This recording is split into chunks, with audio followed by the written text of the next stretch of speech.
More than 800 killed after strong quake hits Afghanistan. More than 800 people have been killed, and nearly 3,000 injured, after a 6.0 magnitude earthquake struck eastern Afghanistan just before midnight on Sunday, the United Nations Humanitarian Agency has said. Most of the deaths occurred in Kunar province, officials say, warning that the death toll may rise significantly as entire villages have been destroyed. The epicenter was in a remote mountainous area, making it difficult for rescue operations to be carried out. The scale of devastation is unimaginable, a Taliban official said. The disaster comes as Afghanistan reels from a severe drought, aid cuts and what the World Food Programme describes as an unprecedented hunger crisis. The earthquake hit at 23:47 local time, 1947 Greenwich Mean Time, on Sunday, some 27 kilometers, 17 miles, east of Jalalabad, the country's fifth-largest city, in eastern Nangarhar province. Faridullah Fazli was fast asleep at home in Asadabad, on the banks of the Kunar River, and the tremor jolted him awake. There was a very strong earthquake, accompanied by sounds that were very scary, he told the BBC. We didn't sleep until morning. After the earthquake, there were small tremors, and there are still. Fazli said he went to the clinic in town, helping transport the dead and wounded into ambulances to be taken to a hospital further south in Nangarhar province. It was a very scary situation, just an atmosphere of fear and terror, Fazli said. A resident of Mazar Dara, in the Nergal region, said 95% of the village had been destroyed, with 5 to 10 injured people in every household. The worst damage was in Kunar, a rugged, mountainous region with limited farmland. Roads in the area are often mud tracks winding around mountains, while homes are made of clay, stones and mud. The region has also seen massive flooding and landslides in the past few days, blocking access to many areas. With roads blocked, rescue operations can only be carried out by air, and teams were unable to reach the area until the morning as helicopters could not land in the mountains at night. However, more than 100 flights have since been conducted in clear weather since. Entire villages are flattened, roads to deep mountainous areas are still closed. So now, for us, the priority is not finding dead under the rubble, but rather reaching out to those injured, a Taliban official in Kunar province said. Most of the dead are under rubble. We are doing everything, but it doesn't seem possible soon, he said. There are cases of people trapped under the rubble for hours and reportedly dying as they awaited rescuers. Syed Rahim, one of those taking part in rescue efforts, said that even though many had been saved, there were fears others were still trapped. Some people sent us messages that there are houses that are destroyed, and some people are still under the rocks, he told the BBC. Jalalabad's main hospital was already overwhelmed, being right at the center of the crossing point for the tens of thousands Afghans being deported from bordering Pakistan. On Monday, it was quite chaotic, with injured, helpless relatives looking for their loved ones, volunteers and rescue teams still running around the place. An inconsolable woman said she had lost family members in the quake, while an old man appeared dazed and lost, unable to speak to anyone.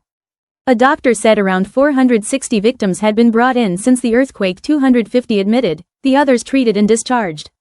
Internet connectivity in those areas is very limited, making communication and coordination difficult. Since August 2021, Afghanistan has been under the control of the Taliban, whose government is only recognized by Russia. Several aid agencies and non-governmental organizations suspended their work in Afghanistan when the hardline Islamist group swept back into power. Most foreign donations to Afghanistan have been suspended and international sanctions, which date back to when the Taliban were first in power in the 1990s, are still in place, although exemptions have been made for humanitarian relief. The Taliban government has launched an appeal for aid following Sunday's earthquake. Afghanistan is no stranger to earthquakes as it sits on a number of fault lines. In 2023, a series of quakes in the Herat province killed more than 1,000 people, after around 2,000 were killed in Paktika province the year before. The latest earthquake was so deadly because it was so shallow, striking at a depth of 8 kilometers, 5 miles, and was felt 140 kilometers away in the capital, Kabul, as well as in neighboring Pakistan. To be classed as a shallow, an earthquake must occur less than 70 kilometers below the surface. Shallow earthquakes are common in Afghanistan, particularly in the foothills of the Himalayas where tectonic plates are sliding past each other. Dozens of Afghan deportees from Iran killed in bus crash.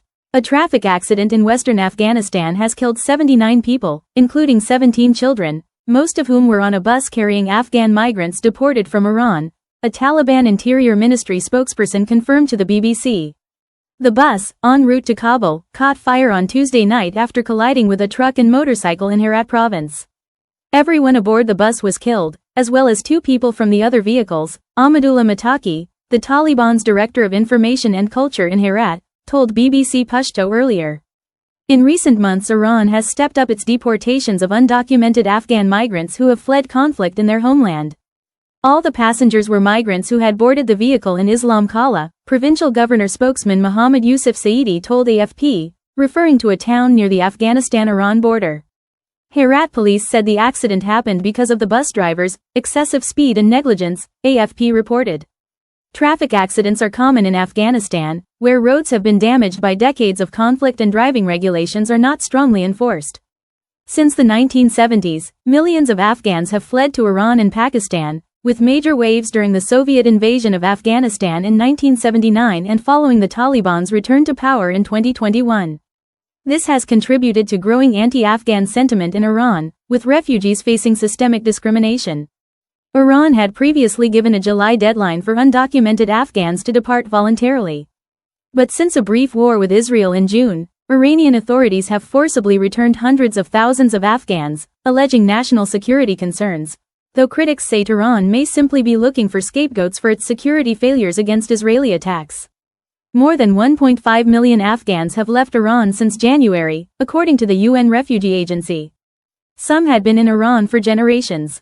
Experts warn Afghanistan lacks the capacity to absorb the growing number of nationals forcibly returned to a country under Taliban government.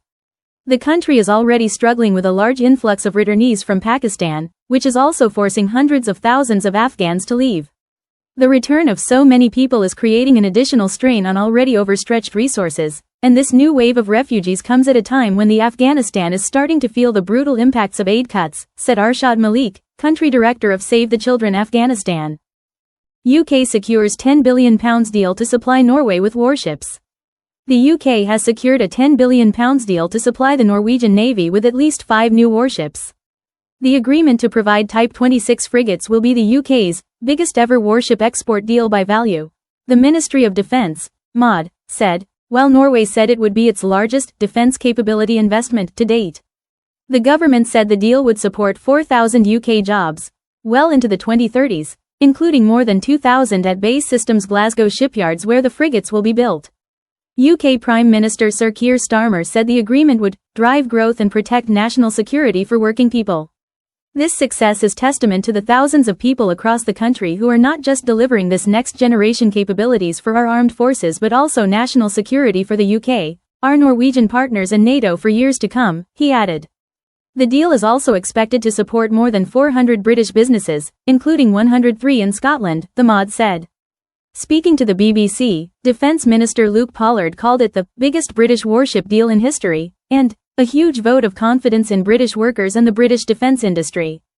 But the move was criticised by some in Norway, including Tor Ivar Straman, a naval captain at the Norwegian Naval Academy, who said French and German frigates were superior to British. The British Navy builds vessels for one role, he told Norwegian outlet NRK. It simply has old-fashioned and quite limited air defence. The agreement represents a victory for the British government and defence industry over France, Germany and the United States, which were also being considered by Norway as possible vendors. It will create a combined UK-Norwegian fleet of 13 anti-submarine frigates, 8 British and 5 Norwegian vessels, to operate jointly in Northern Europe, significantly strengthening NATO's northern flank. The warships will be constructed at the Base Systems Yard in the Govan area of Glasgow, where frigates for the Royal Navy are currently being built. Scottish Secretary Ian Murray said the choice of the UK demonstrates the tremendous success of our shipbuilding industry and showcases the world-class skills and expertise of our workforce on the Clyde. Norway's Prime Minister Jonas Gahr Støre, who informed Sir Keir of the decision to select the UK in a phone call on Saturday night, said the partnership represents a historic strengthening of the defence cooperation between our two countries. Støre said the government had weighed 2 questions in its decision: who is our most strategic partner? And who has delivered the best frigates? The answer to both is the United Kingdom. The Type 26 frigates purchased by the Royal Norwegian Navy will be as similar as possible to those used by their British counterparts, and have the same technical specifications. They are specifically designed to detect, track, and destroy enemy submarines, with deliveries expected to begin in 2030. UK Defence Secretary John Healey said the UK would train, operate, deter, and, if necessary, fight together, under the defence deal. Our navies will work as one, leading the way in NATO, with this deal putting more world-class warships in the North Atlantic to hunt Russian submarines, protect our critical infrastructure, and keep both our nations secure, he added. Citing this year's Strategic Defence Review, Pollard said Russia had been identified as the principal threat to not just the UK's security but NATO's security. A key threat of that is Russian submarines in the North Atlantic, he told the BBC. These new Type 26 frigates are world-class submarine hunters. 8 Type 26 frigates are currently being built at BAE Systems Glasgow shipyards for the Royal Navy, to replace its aging Type 23 frigates, whose service life has already had to be extended. It is not yet clear how the Norway deal will impact the delivery of the new vessels to the Royal Navy. A UK defence source said the plan was still to deliver all 8 Type 26 frigates to the Royal Navy within the next decade. Norway has said it wants its first Type 26 delivered by 2029. British officials told the BBC that the sequencing of delivery for both Norway and the UK still had to be worked out. 2 of the warships, HMS Glasgow and HMS Cardiff, have been built and are currently being fitted out at a second base shipyard, Scotsdown. They are due to enter service in 2028. Another 3, HMS Belfast, HMS Birmingham and HMS Sheffield, are under construction.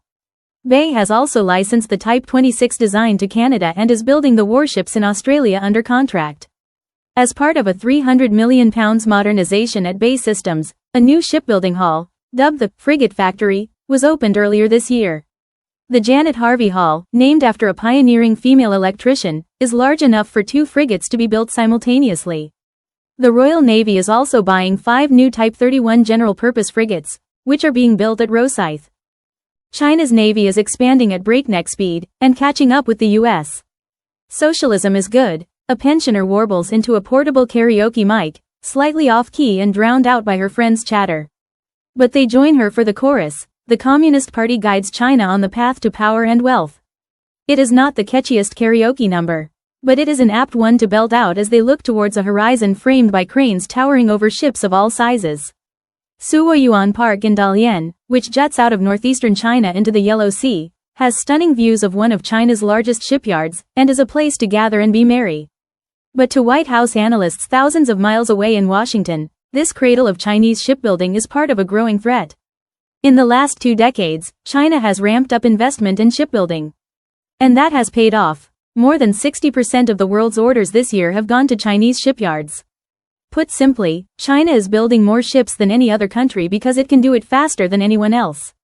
The scale is extraordinary, in many ways eye-watering, says Nick Childs, a maritime expert with the London-based International Institute for Strategic Studies.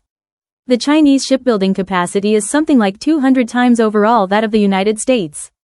That commanding lead also applies to its navy. The Chinese Communist Party now has the world's largest, operating 234 warships compared to the U.S. Navy's 219. China's explosive rise has been fueled by the sea. The world's second-largest economy is home to 7 of the world's 10 busiest ports, which are critical to global supply routes. And its coastal cities are thriving because of trade. As Beijing's ambitions have grown, so has its arsenal of ships, and its confidence to stake a louder claim in the South China Sea and beyond. President Xi Jinping's China certainly wants to rule the waves. Whether it will is the question. A grand military parade in the coming days may reveal just how close it is to that goal. Xi will host Russian President Vladimir Putin and North Korea's leader Kim Jong-un for the event in a defiant message to the Western nations that have shunned them. The US and its allies will be closely watching the photo op and the display of military might, which is expected to include anti-ship missiles, hypersonic weapons and underwater drones. The US Navy, while it still has significant advantages, is seeing the gap in its capabilities with China narrow and is struggling to find a way of answering that, Mr. Childs says, because its shipbuilding capacity has dwindled significantly over the past decades. U.S. President Donald Trump has said he wants to fix this, and has signed an executive order to revitalize U.S. shipbuilding and retake America's maritime advantage. That, Mr. Childs adds, will be a very tall order. A navy to end the bitter memories. Between 2019 and 2023, China's 4 largest shipyards, Dalian, Guangzhou, Zhongnan and Hudong Zonghua, produced 39 warships with a combined displacement of 550,000 tons, according to a study by the Center for Strategic and International Studies, CSIS. That is the volume of water they displace, which is the most common way of measuring the size of a vessel or fleet. In comparison, the UK's Royal Navy currently has an estimated total displacement of around 399,000 tons. While China has the world's largest navy by number of vessels, the US fleet has a greater overall tonnage and is more powerful, with far more large aircraft carriers. But Beijing is catching up. There's no sign that the Chinese are slowing down, says Alexander Palmer from the CSIS and author of the report, Unpacking China's Naval Buildup. Hull count, number of ships, is not the only measure of a navy's effectiveness, of course, but the ability to produce and churn out warships has been extremely impressive and could make a strategic difference. There are still limits on China's naval rise. Beijing may have more ships, but it only has 2 operational aircraft carriers, and its navy has far fewer submarines than the US. Some analysts argue they are also not as sophisticated as the American ones, which have a technological head start going back to the Cold War. The Chinese subs are also largely built for the shallower South China Sea, where a game of cat and mouse with the US is already underway. For now, China's ability to travel far from its own coastline is limited. But there are signs this is changing, and fast.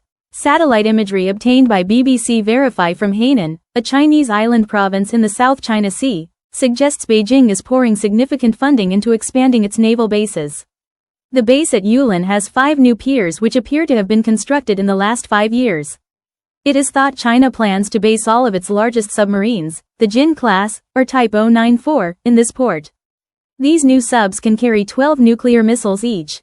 We defend our ocean dream. Back in Dalian, around an hour's drive from the vibrant city, tourists are arriving by the coach load in the naval fortress town of Lushengkou, which also has a military theme park in the shape of an aircraft carrier. Guides on loud microphones lead their groups into the park, pointing to the official notices warning visitors not to photograph the military vessels moored in the crescent-shaped harbor and to report any behavior that might be construed as spying, to help defend the motherland. More military notices on bridges and walls declare, united as one, we defend our ocean dream.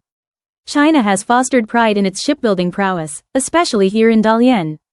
At the theme park, which also overlooks the shipyard, a 50-year-old blogger dressed in the local fashion, a floral patterned shirt, is giving his followers their daily rundown of the latest ships being built in the port. I am very proud, really, look at what this city gives us, he announces to his followers. A mother and her 7-year-old daughter, on holiday from the neighboring province, marvel at the ships. I was amazed. It's huge. How does it sail, I wonder? The key question for the US and its allies is how far can China's war fleet sail, and how far from its shores is Beijing prepared to venture? At what point will they break out and be able to really show influence further afield, for example, in the Indian Ocean and beyond, will be a key thing to look at, Nick Childs says. They still have a significant way to go, but they are certainly pushing the boundaries.